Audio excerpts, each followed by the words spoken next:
Nag-travel kami sa ibang bansa nang hindi umaalis ng Japan at may Philippines jeepney pa.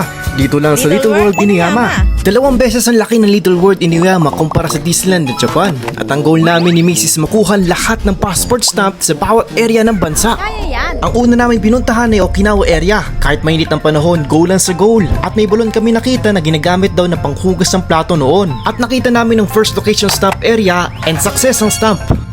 Ang sunod namin pinuntahan ni Hokkaido area na tirahan daw ito noon ng mga ninuno sa Japan noong 19th century. Sunod namin pinuntahan ng Taiwan Farmhouse Area Traditional Style noong 1950. Masarap magluto dito. Nakakagana nga magluto. At completed namin ang pangalawang stamp. At pinuntahan namin ang North America tent na ginawa noong 20th century ng mga Indians. Nag-trade din kami ni Mrs. Pumana for only 500 yen. Ang hirap pala. At nakita namin ng iba pang klaseng bahay nila noon. Ang ganda. At sa tabi, may nakita kaming malaking ilog na maraming isda. At nag-share kami ng food for only 100 yen. Nakakatuwa sila.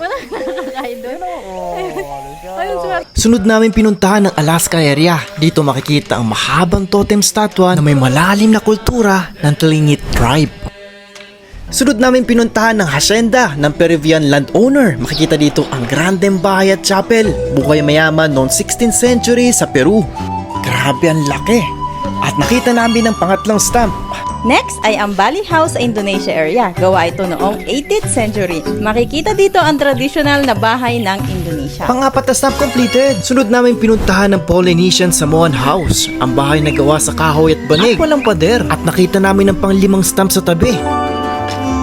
Sunod namin pinuntahan ang Germany Bavaria Village. Makikita dito ang traditional na timber frame houses, typical na European village atmosphere. At grabe ang ganda ng ulap po, may shine ng araw. At nag-snack muna kami saglit at pumunta kami sa bahay ng France area na pareho sa Itineo noong 1582. Ang ganda, ramdam talaga dito, ang France. Bonjour! Sunod namin pinuntahan ng Albero Bello House sa Italy area. Simple na 1930s style. At merong hayop na lama doon, no? At nakakita kami ng tent galing sa Sweden na ginagamit daw sa pag-aalaga na reindeer noon. Next namin pinuntahan ng Casena House sa Africa area. Makikita rito ang traditional na bahay sa Africa na gawa noong 16th century. Sunod namin pinuntahan ang Nepal Buddhist Temple ng Nepal area. Ito ay modelo ng Takshindo Monastery na tinayo noong 1946. Ang sacred! At sa tabi ay may Indian village na may restaurant. Sayang, busog na kami ni Mrs. Kakain sana kami.